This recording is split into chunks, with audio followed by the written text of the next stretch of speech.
Everybody,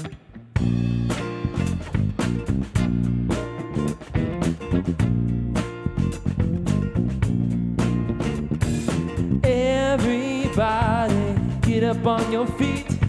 See the light in everybody you meet.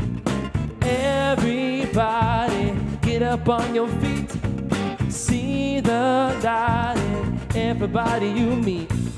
Let us be reminded of who we come to be. We are love, we are one big family. Hey, hey, yeah, yeah. Hey, hey, hey, yeah, yeah. Sing it with me. Everybody, get up on your feet. See the light in everybody you meet. Everybody, get up on your feet. See the light in everybody you meet.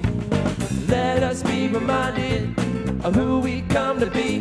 We are love, we are one big family. Hey, hey, yeah, yeah. Hey, hey, hey, yeah, yeah. Let us make a joyful sound. Here we stand on holy ground. Let us make a joyful sound. Here we stand on holy ground. Let us make a joyful sound. Hey, hey, hey, hey.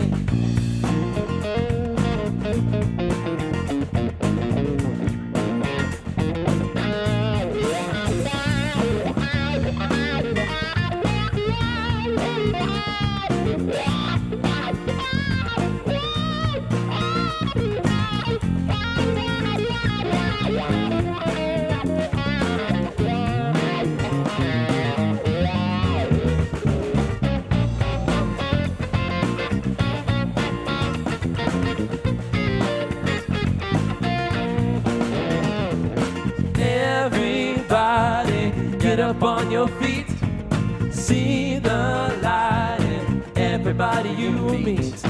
Everybody, get up on your feet, see the light in everybody you meet.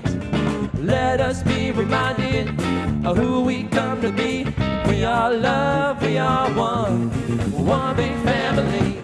Hey, hey, yeah, yeah. Hey, hey, hey, yeah, yeah. Hey, hey, hey.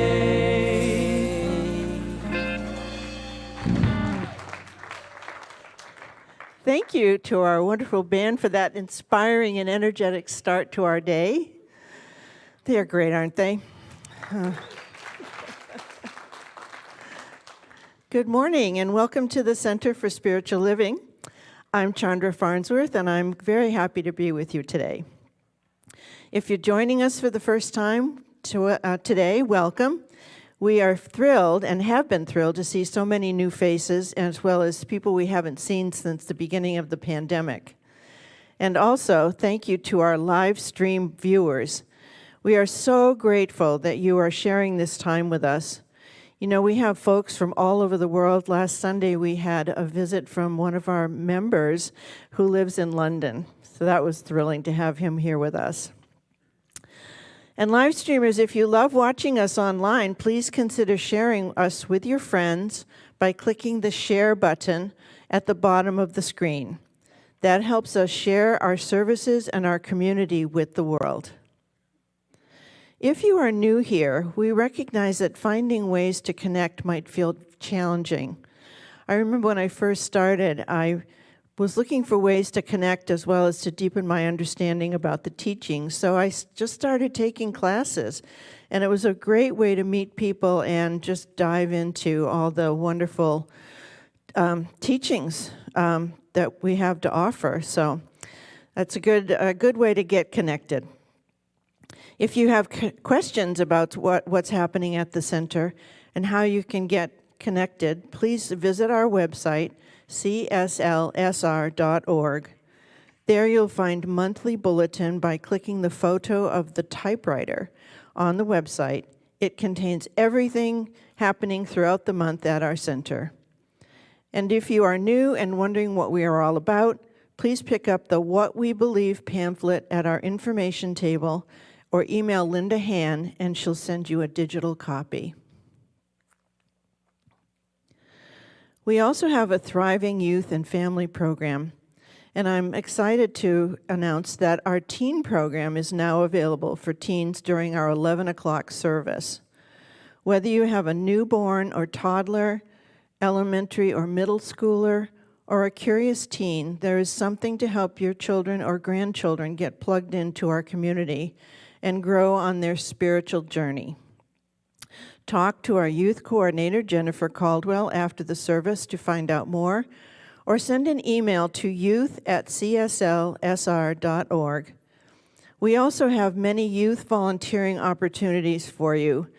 We need your help because each Sunday we need to have at least 6 volunteers to ensure our children have enough adults to guide and care for them.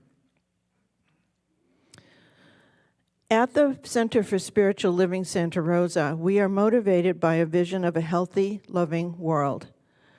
It is known as the Global Vision, and it calls us to imagine a world that works for everyone. We see a world in which each and every person lives in alignment with their highest spiritual principles, emphasizing unity with God and connection with each other. A world in which individually and collectively we are called to a higher state of consciousness and action. We follow this vision through the 5 core spiritual practices of our teachings. Would you please read them with me?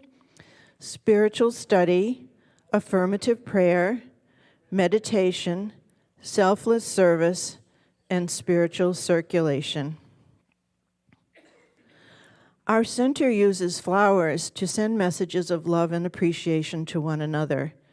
Today's flower dedication is from Jerry Huffaker to our AIDS Life Cycle team, who began their bike ride from San Francisco to Los Angeles today.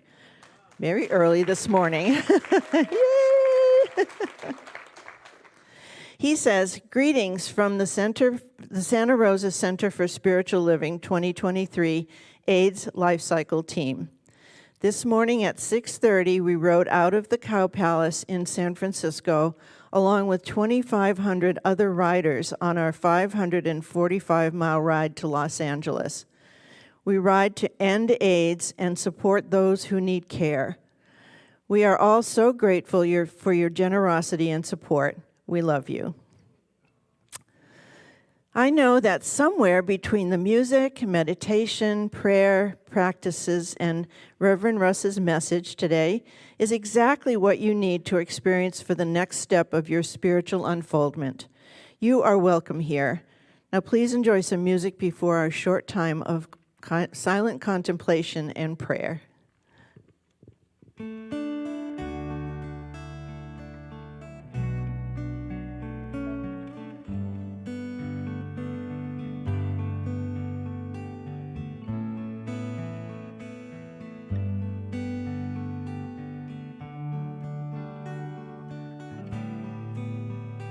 As I say a tender yes to everything that comes to me,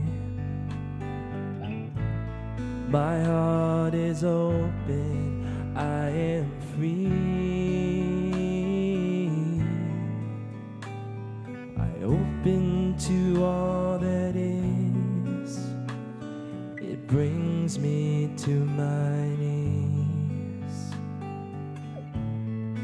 I surrender, I am peace.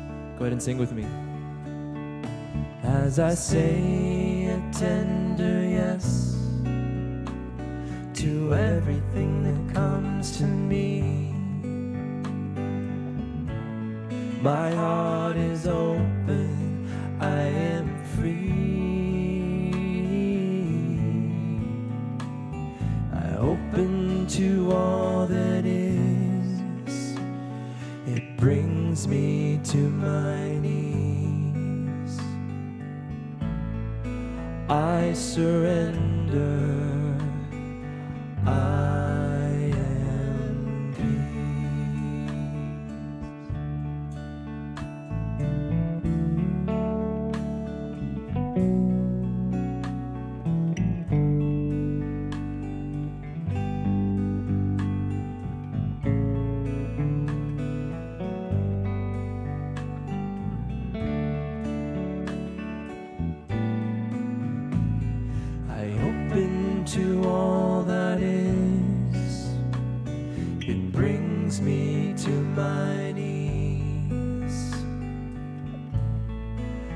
I surrender. I am peace. I surrender. I am peace.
Resting in that deep, sweet peace of our true nature before any notion of separation comes up, before any thought of it. Acknowledging the oneness of everything, the peace, the love, the delight, the community that is expressed as the divine in each one. For this endless spark of delight, of curiosity, of goodness is ever present, right alongside anything else. It ignites its creation, becoming more and more and more of itself. And I bless my union with it. I know I am part of this thing so much greater than I, and yet an important part, as each one here is, an important spark of divine essence. And I bless this time together with the music and fabulous guitar and love and light and Reverend Russ's message and folks talking to each other after the service, seeing the face of God in those they speak with, taking care of not only their bodies, but their hearts by leaning into goodness and delight. I have a grateful heart right now, and with that grateful heart, I just lift up this prayer, and I give it to the one who has indeed already made it so. And so it is. Good morning. My name is Tamira Hume, and I am a practitioner at our center, and I invite you to read the affirmation with me. I mindfully fill my cup up with the love of who I am. Thank you.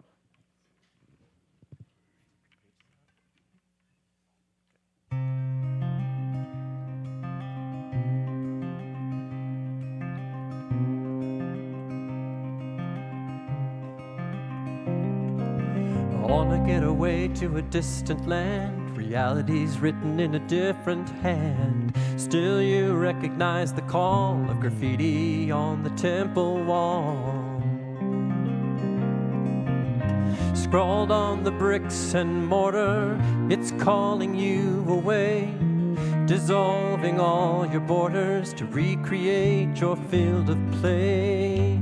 Say so long to the way you used to think before. Say goodbye to the way it used to be. There's a new world waiting, open up your door to the rest of your destiny. Say yes to the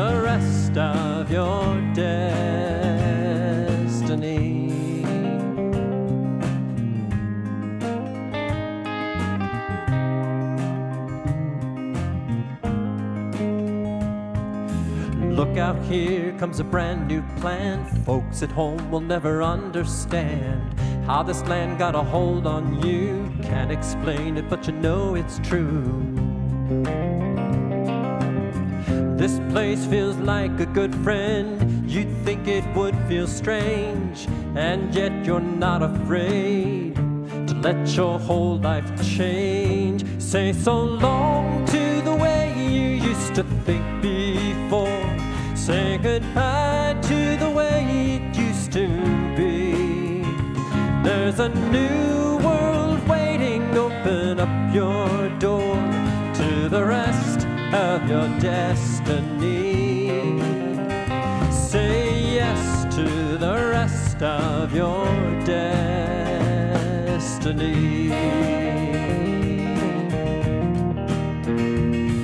And move on from all you've known.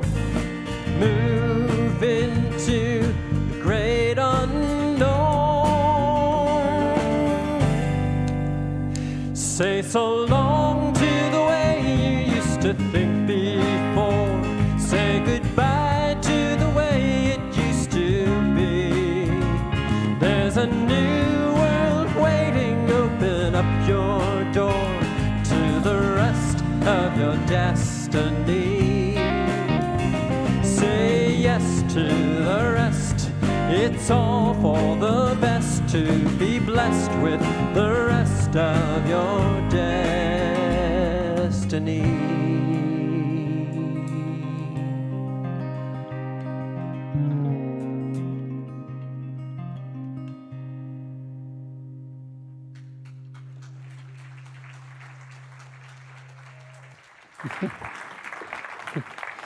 Can we give some more love to this fabulous band that Atreyu is leading for us today? And I gotta say, Atreyu, you can bring the wah pedal back anytime. Anytime. So thank you, and thank you all for being here today. And if you didn't know, we are at the very beginning of Pride Month. So that's worthy of some applause, and I wanted to give a shout out to the amazing Alicia Carroll and all of her volunteers. Alicia's our bookstore manager, and she put together our Pride booth and organized everything so that we would have a showing for the second year in a row at Santa Rosa Pride downtown. So thank you, Alicia, and thank you to all of those wonderful volunteers. Now, I think it's so fitting that Pride Month coincides with our theme for the month here at the center, which is self-care. Because one of the things that I love most about Pride is how it's this powerful invitation for everyone's authentic self to come forth and to share that self with the world.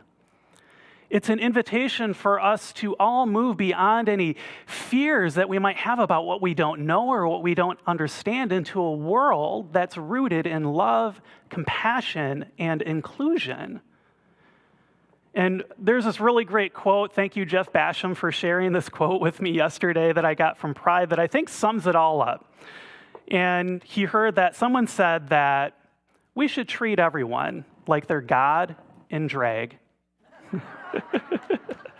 Because isn't that true? Aren't we all just this divine one living its life as these wonderful human bodies and all that great diversity that is part of that? So, if I'm honest though, moving past fears for me hasn't always been easy. I think I've talked about it before, but for much of my life, I've suffered from some form of anxiety, and for a lot of my life, I was anxious about everything. My friends would often joke that I'm rather high-strung. And that meant that it's very easy for me to take things personally, or it was very easy, I should say, and take things out of context. Like my mind would create stories about things that were going on that weren't really happening. The world felt like it could be a really frightening place. And because of that, I didn't really know how to practice self-care. In fact, I didn't even really know what self-care was. I thought that it was just doing all those things that helped me to feel comfortable, like vegging out with a video game or Netflix. But really, I was practicing things that helped me to numb out from the challenges in my life. Now, as I evolved on my spiritual journey, I began to realize that self-care was something that was very different than what I think we're often taught by the media growing up.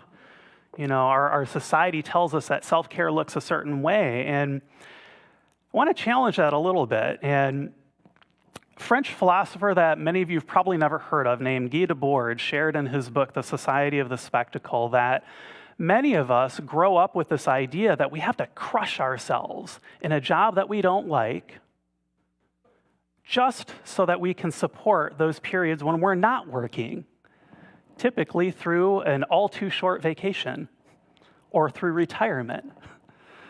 And when we do that, he says that we miss out on directly experiencing life itself. We're putting something between us and life. And I certainly grew up that way myself. But what I didn't realize while I was growing up is how backwards my idea of life was, of what I was supposed to do was, how backwards my ideas of self-care was. And it took me finding my first fulfilling job and a lot of spiritual and psychological work to realize that I was missing that direct experience of life.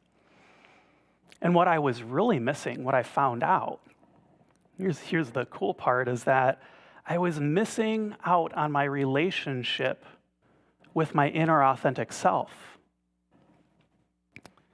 I didn't know how to take care of that inner self. And because of that, I felt like I was a victim of life. I felt like I was trapped on this endless hamster wheel of anxiety and constant vigilance about all of the things in the world that were going to hurt me. I was living my life in support of my anxiety rather than supporting that core self within me.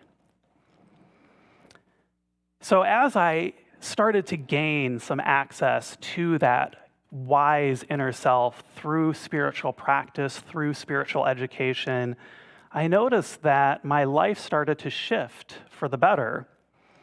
And we're going to talk about some practices that we can employ in our lives to gain access to that self in our talk today a little bit later. But the big epiphany that showed up for me was that I had to reframe how I approached self-care. And it actually turned out to be pretty simple because that reframe showed up with just rearranging the word self-care.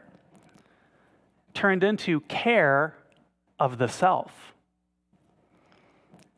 And once I knew that, I began to explore how I could care for that part of me that's curious, that's calm, that's confident, that feels connected to life, that sees life clearly, that's creative and is courageous.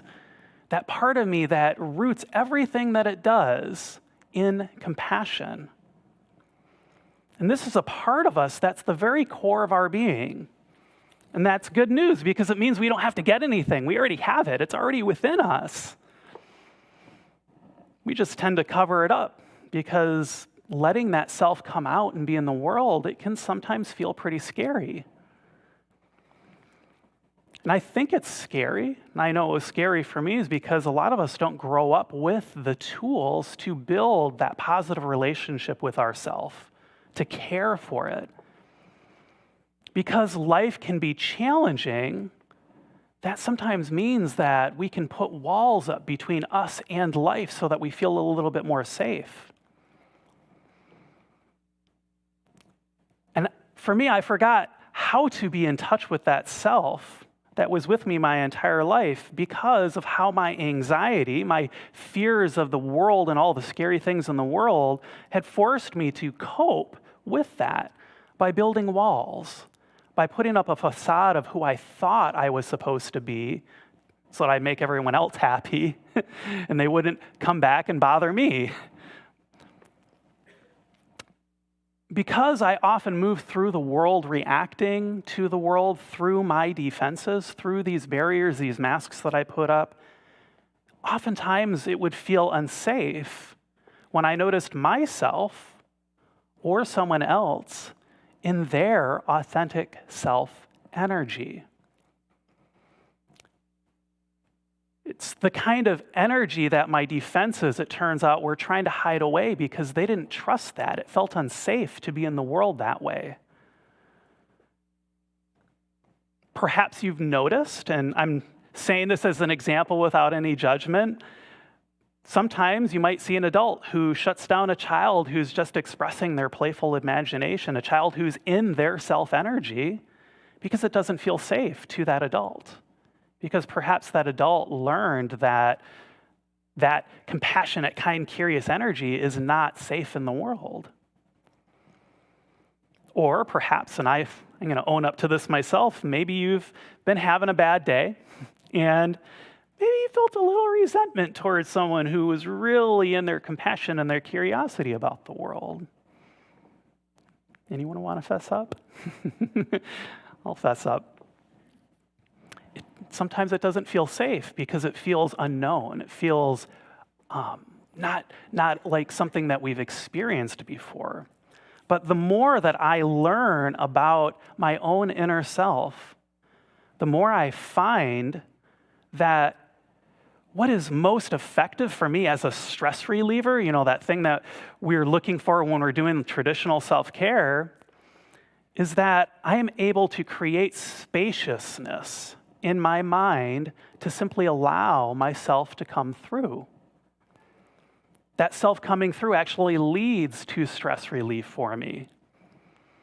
And I've learned that my anxiety and all that worrying and all those thoughts that come with it really are just getting in the way of the pathway for that authentic self to come forth.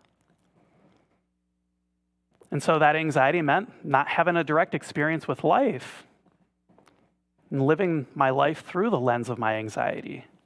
It meant anxiety informing all of my decisions that I did or I didn't make. Oftentimes it was more not making decisions, rather than that wise self that already had the answer. And those of you who have experienced anxiety, this will probably feel familiar to you. I felt like I was trapped because when you're trapped in anxiety, it can be frightening to think about being any other way in the world.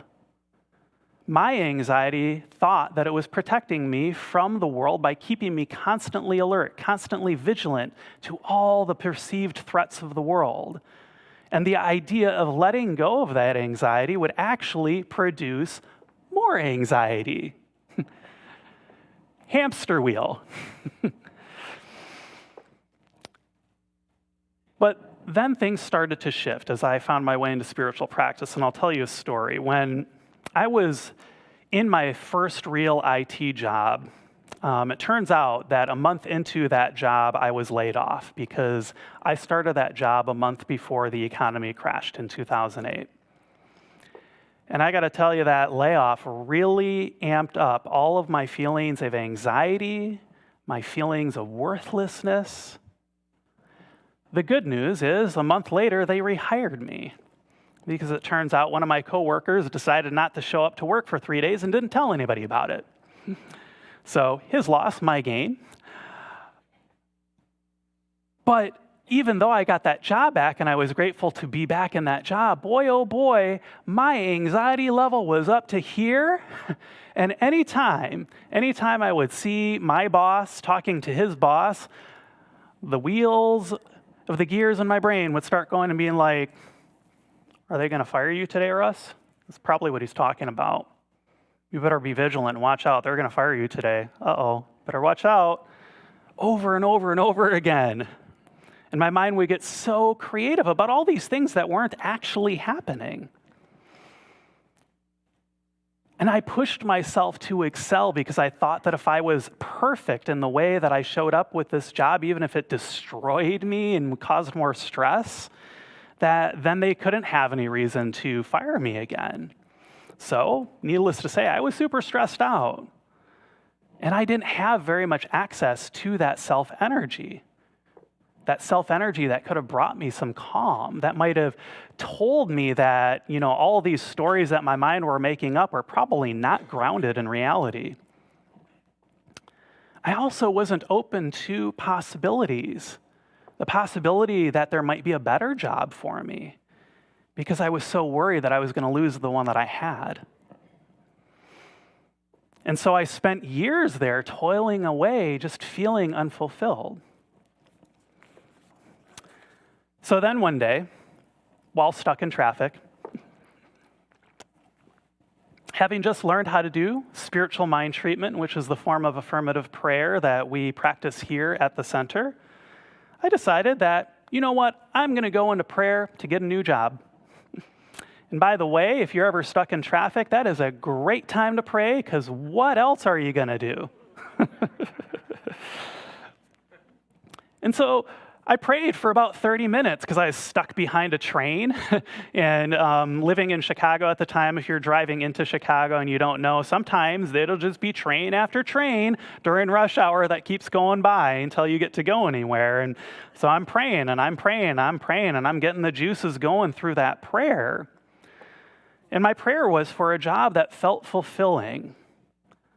You know, a job where I knew that what I was doing was making a difference, because, you know, at the time I was doing IT work for a paper company, and, well, I felt kind of like Dunder Mifflin.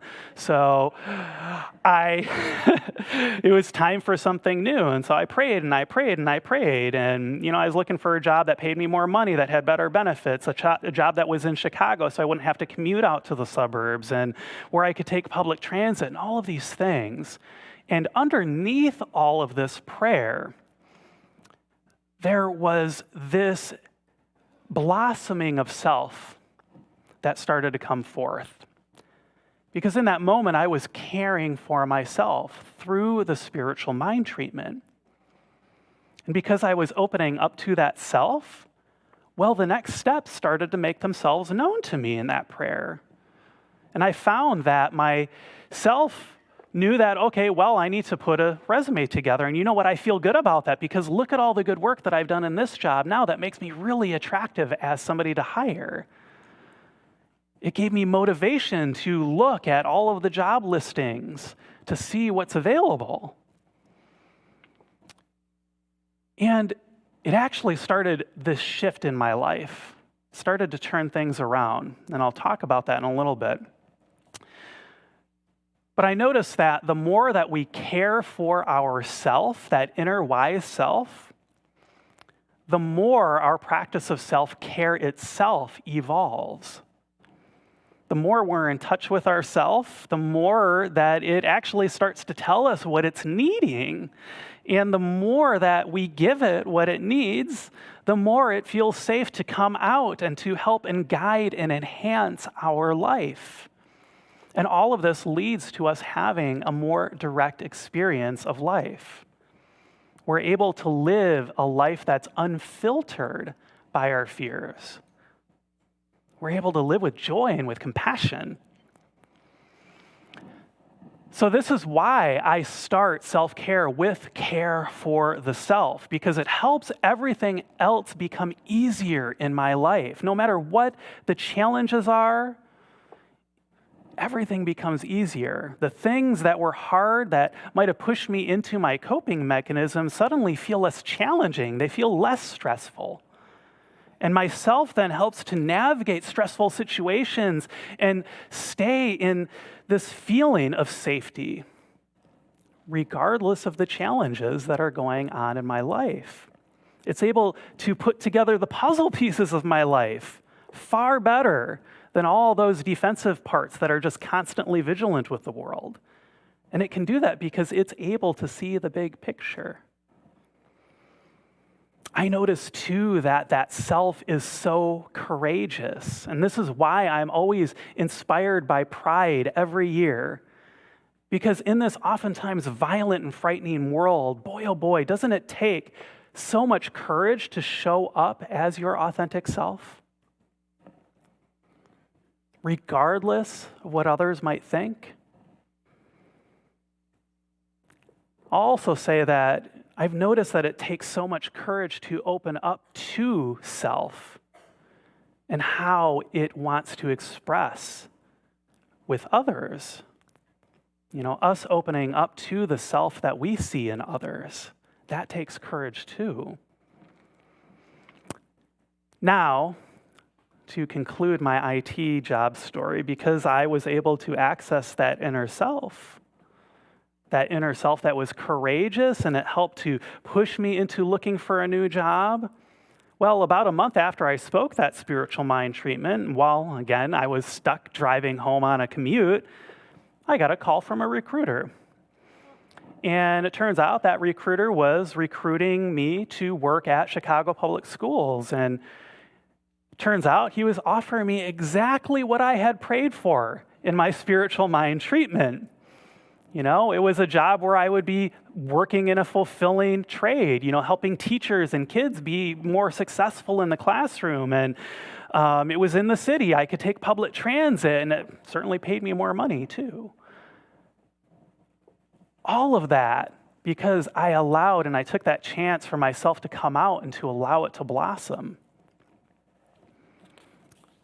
Doesn't that sound great? Yeah. So, how then? What are some of the ways that we can care for ourselves, that we can make it safe for ourselves to come out?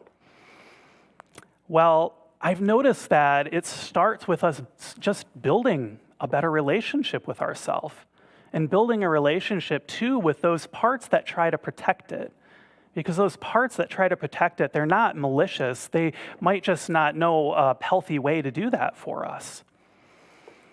And I'm curious, raise of hands, who here has experienced that self-energy before? Okay, so a lot of you, that's good. You know it when you get it, right? Because everything in life then feels effortless. Compassion and clarity and courage, they feel like there's an endless supply of them. All of those C words that were at the start of the talk. And maybe you experienced it during those times when you felt like, man, I'm so in the flow right now. Everything is easy. This feels great. No matter how challenging the circumstances might have been. So this relationship building, it can be easier said than done. And for a long time, I didn't even realize that I had this inner self. But there are some spiritual practices that I found that can give us glimpses of that inner self. And that through those glimpses, we can begin to forge a new path for ourself to share its wisdom with us and with our lives and with everyone around us. It's almost like if you imagine that there's a light behind a piece of paper and you just take a pin and you poke a little pin in it, now you've got a little pin of light. And each time we get a glimpse, we keep on poking that paper with pins, and pretty soon, all the light is able to come forth. But it's one little pinprick at a time, one little glimpse at a time.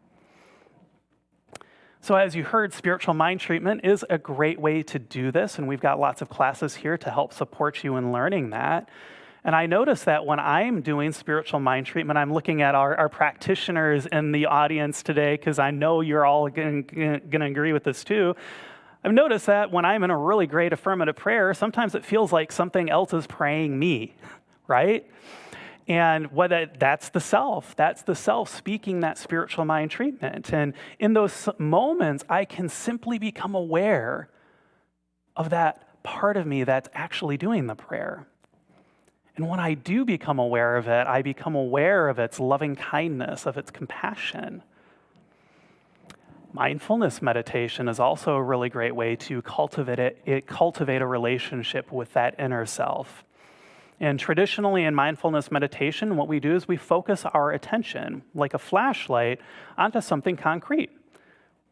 Typically our breath, what it feels like to breathe in and to breathe out.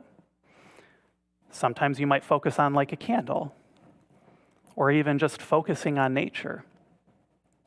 And when we do this, we simply allow any thoughts, because the thoughts inevitably come, to just float through our mind like a flock of birds flying through the sky, without getting caught up in them, without following them where they're trying to lead us.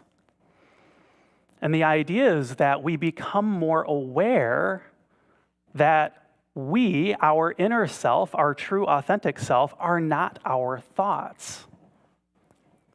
And we do that through the power of awareness, through observation. Now, this next one I'm really jazzed about. I learned about this last year. And it's another form of mindfulness meditation that's a little bit lesser known, that comes from the Tibetan Buddhist Dzogchen tradition, and it's called effortless mindfulness, more colloquially here in the West. And I learned about this approach from author and meditation teacher Locke Kelly. And it's a different approach from what we typically learn about mindfulness, where we just focus on a breath or focus on something specific. Because the idea is that we actually let go of that focus into the pure experience of awareness. We become aware of awareness itself. And I'm so enamored with it that I'm going to teach a class about it in July. So if you're wanting to check this out, we'll have more information on that soon. It'll be up on our website. For every Monday evening in July, we'll be exploring what it means to practice effortless mindfulness. And since I love it so much, I thought it would be fun for us to close out our service with that practice today. So, if it feels comfortable, I invite you to take a deep breath and maybe close your eyes or lower your gaze. And what I'm going to do is I'm going to speak one single word and just repeat it. And as I speak this word, I invite you to focus your attention, like a flashlight, on the silence between each word. Not the word itself, but the silence between each word. And so let us begin. Love. Love. Love. Love. Love. Love.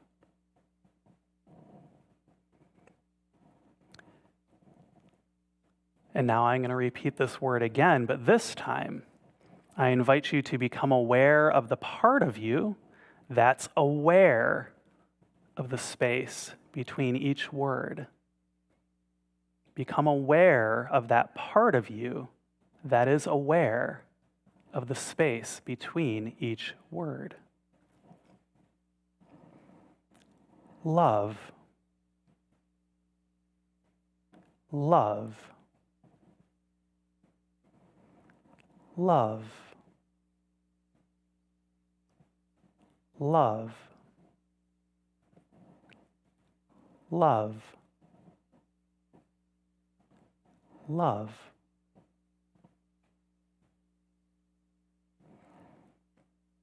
And so I invite you to take another deep breath. When you feel ready, if your eyes were closed, go ahead and open your eyes, come back to the room.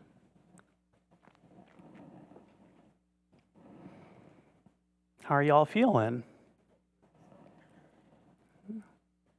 Feel a little bit more aware?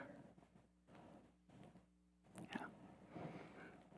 So that's just a taste of what effortless mindfulness is all about. And it's designed to give us that direct path to that self, to allowing that self to come forth, because that self is that part of us that is pure awareness. And when we become aware of that awareness, that's when we gain access to that innate compassion and courage and clarity, that loving kindness, all that goodness that's already within us. So this is one of many ways that we can care for ourselves, that we can help to make it a little bit more safe for it to come out in our daily lives. Helps to make it safe for it to come out and play. Now, you may have other things that work for you too, and if you do, that's great. Do those things. Anything that you can do that you know works for you, that helps you to care for yourself, do that. But if you're still exploring, if you're still figuring out how can I better care for myself, then I invite you to check out our spiritual practices. You saw the 5 spiritual practices at the start of our service today. Check out our classes, because we teach those practices in our classes. And when you do find something that you know brings that self out for you, whether it's spiritual mind treatment or meditation or spiritual circulation or spiritual study, whatever the practice is, make it part of your daily practice. Care for that self every day, because the more we care for that self within us, the more that self will care for us. Now, I often imagine what our world might look like if more of us practiced authentic care of the self, if more and more of us led our lives inspired by that compassion and that calm and that clarity of that wise self that's the core of all of us. I think that we'd be happier. I think that we'd be more effective in the things that we do in the world. And I think that we would definitely be a lot less stressed in life than we seem to be in this particular era. So I'm willing to bet, too, that we would actually get more work done, more good work done, and we'd get it done while feeling less stressed. So this is why I try to check in with myself every day in ways that work for me, and I hope that you will, too. So shall we take that into prayer? All right. Ooh, how good it is to know that self is here. That self is here in that form of that divine one that's expressing as and through each and every one of us. It is that divine one that is speaking this prayer here and now, and it is good. It is joy. It is compassion. It is clarity. It is courage. It is wisdom. It is the very essence and nature of beingness itself, and I am one with it, just as I know each and every person here in our sanctuary, on our live stream. We are all one with this infinite divine source of awareness, of goodness, of wholeness. And so I claim for each and every one of us that the door is open for our unique self to step through. That unique, divine, perfect self that is wise, that is compassionate, that is loving, that is caring. I know that that door is open, and that as each of us gets a glimpse of that divine self, it becomes more and more safe for that self to be in the world, for it to share its uniqueness with the world. And so I open that path up for each of us to step forward into here and now. As my heart is open, I invite each of our hearts to be open to allow that divine, perfect, joyful, playful self to be in the world. And I know that our world is enriched by it. And so I am grateful for this, grateful for the fulfillment of this prayer. And I release this word into the action of that law that always says yes. And together we say, and so it is. Cool. So now is the time of our service where we practice that spiritual practice you saw called spiritual circulation. And we have a number of ways that if you choose to give financially that you can give here at our center. The first is text to give, which a lot of people have been using. I use it myself. It's really convenient. We also have online giving that you can do at cslsr.org/donate. You can mail us a check. A lot of people like to do that. We have auto giving that you can sign up for at our information desk or by sending an email to our Chief Operating Officer, Linda Han. And if you are somebody who gives electronically, we actually have new coupons, little laminated coupons that we printed out. I see, yep, Suzanne's holding one up there, Sherry's holding one up there. We got, yes, so you can participate when the baskets go around, because we know that being able to participate, even though you might not be physically putting money in there, is important because we're setting an intention. So if you give electronically, know we've got all of those wonderful coupons, and when that basket comes down, you can just be like, mwah, and put it in there, right? So before we go into our passing of the baskets, I invite us to go into our offering ritual. And if it feels comfortable, go ahead and close your eyes and see if that inner divine self within you, that self that's compassionate and loving and curious, see if that can come forth and allow that divine self to be that which gives whatever your gift is, whether it's financial or volunteering or just sharing your consciousness with us. And allow that loving kindness to inform your gift and to fill it up and to fill this room. And I invite you to repeat after me. I bless my gift. I send it forth to heal and prosper. It does fabulous things in the world. And so it is. Ushers, please receive the gift.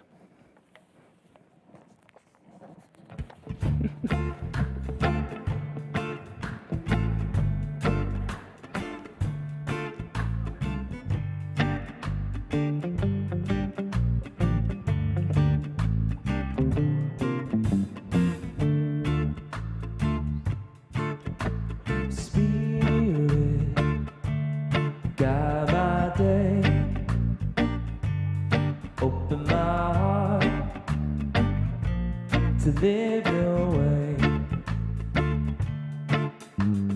teach me to hear your voice, open my mind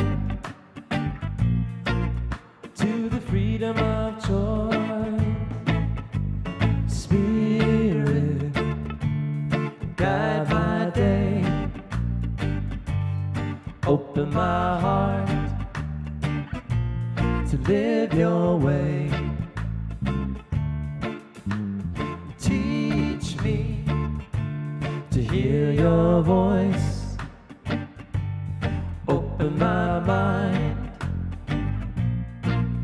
to the freedom of choice.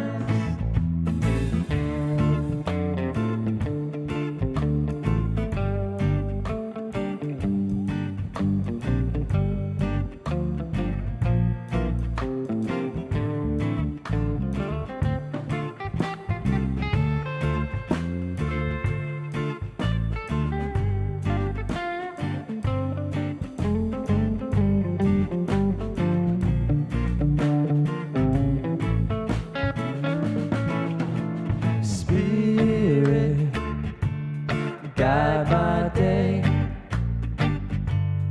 open my heart to live your way.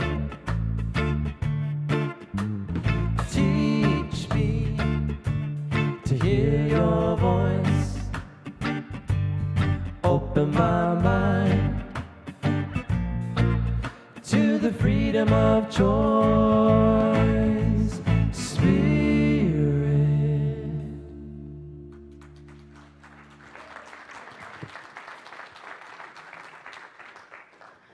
Thank you again to our beautiful band. It's time to find out what's going on in our spiritual community. You can join Reverend Russ for our Wednesday evening service this Wednesday as he takes us deeper into our theme of the month, self-care. We will have the usual tea and freshly baked bread and music and good community. So mark your calendar, and mark your calendars, your Wednesday calendars. Karen Drucker will be presenting Sacred Stillness Through Music with spoken word and community singing on Wednesday, June 28th. And we'll obviously remind you about that as the day gets closer. Last year, we had a very successful community event called Sharing Our Bounty. Who remembers that? By popular demand, it's coming back in July through October on the first Sunday of the month between 9 a.m. and 11 a.m. services.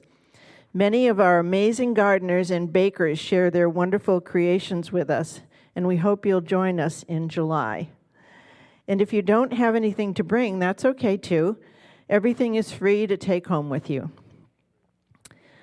Our CSLSR softball team is ready to play ball.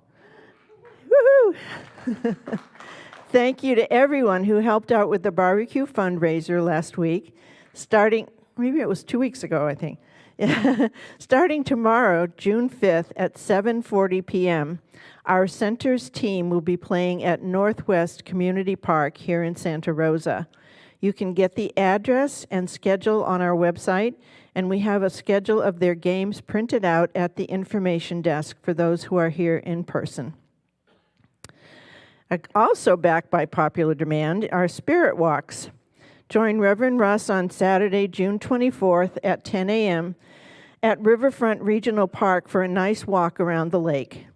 Be sure to sign up on the website by clicking the photo of the sneakers. That way we know you're coming and can let you know if there's any inclement weather. A number of our circles for spiritual connection have openings for you to join them in spiritual community each week. Circles for spiritual connection are small groups that meet weekly on Zoom to discuss the Sunday message. The focus of these groups is to build community and deepen the embodiment of our spiritual nature. Each session is about 90 minutes long and is led by an experienced facilitator.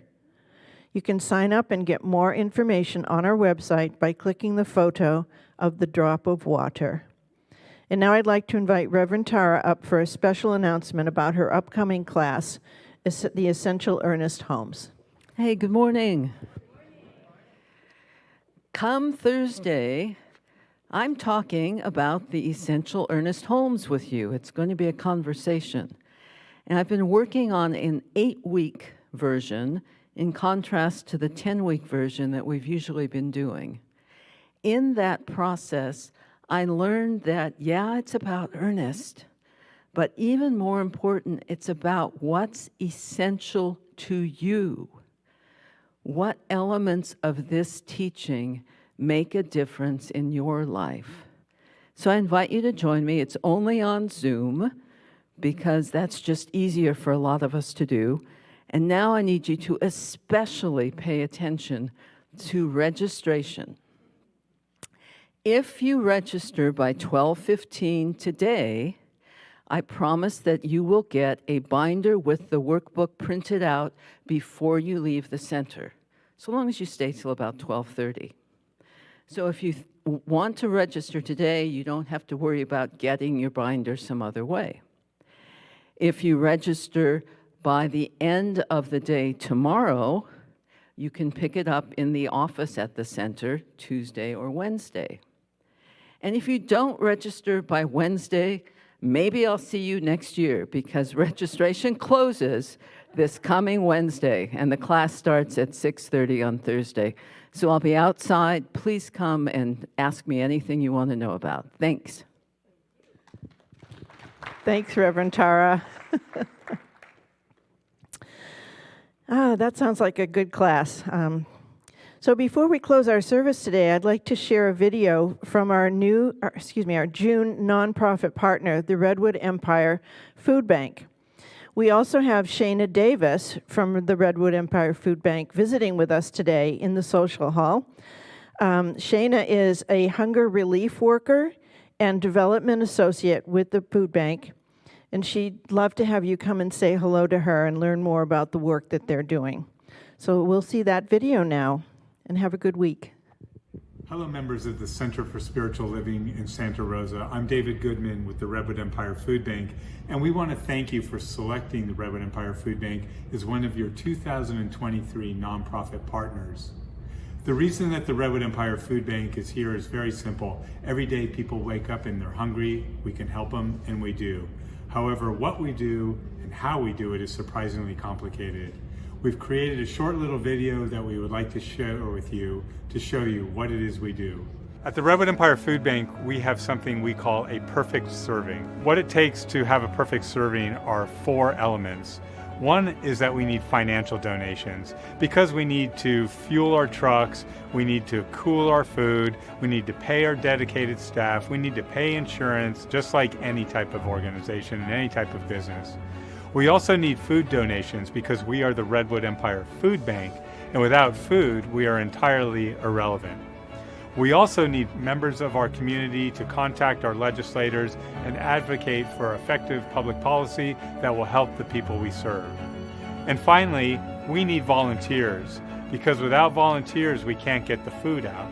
Something that's very important for our community to know is that investing $1 in the Redwood Empire Food Bank actually allows us to distribute $4 worth of groceries through our buying power, through our volunteers, and through our distribution sites. We can serve the community at the highest rate possible. Over 90% of our donors give less than $5,000 a year. So if everyone assumed that we would find our money elsewhere and they could stop giving, we would have no money left and people would go hungry. We wouldn't be able to do what we do. In addition to the food that we make available through our provision of help, included in that bag you will always find hope, pride, and dignity. Well, I certainly hope that you found the video compelling, and I invite you to continue to support the work of the Redwood Empire Food Bank.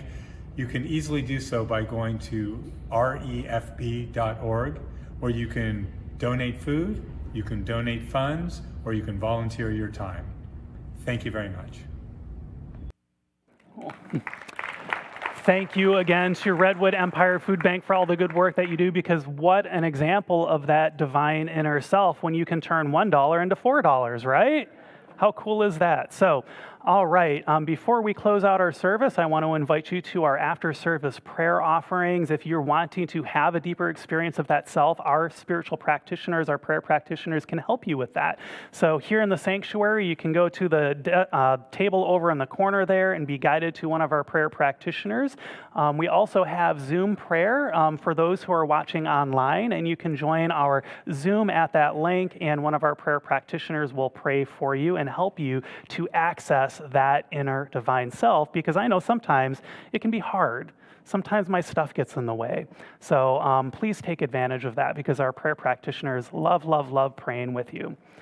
All right, so please stand as you are able, and we will close out our service. And I invite you to repeat after me. Something wonderful is happening through me right now. It is this thing called life. Life is in my mind, life is in my body, and life is in my affairs. I think it, I feel it, and I accept it. Just the way that it is, and just the way that it is not. Thank you, life.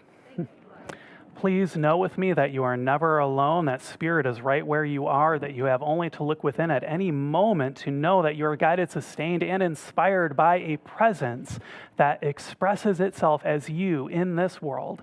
In deepest gratitude, let us live our lives accordingly, so that in everything we do, say, and think, we honor this divine presence within. And so it is. Thank you for being here this week, and enjoy the closing music. I release and I let go. I let the Spirit run my life, and my heart is open wide. Yes, I'm only for God. No more struggle, no more strife. With my faith I see the light. I am free in the Spirit. Yes, I'm only here for God. I release and I let go. I let the Spirit run my life, and my heart is open wide. Yes, I'm only here for God. No more struggle.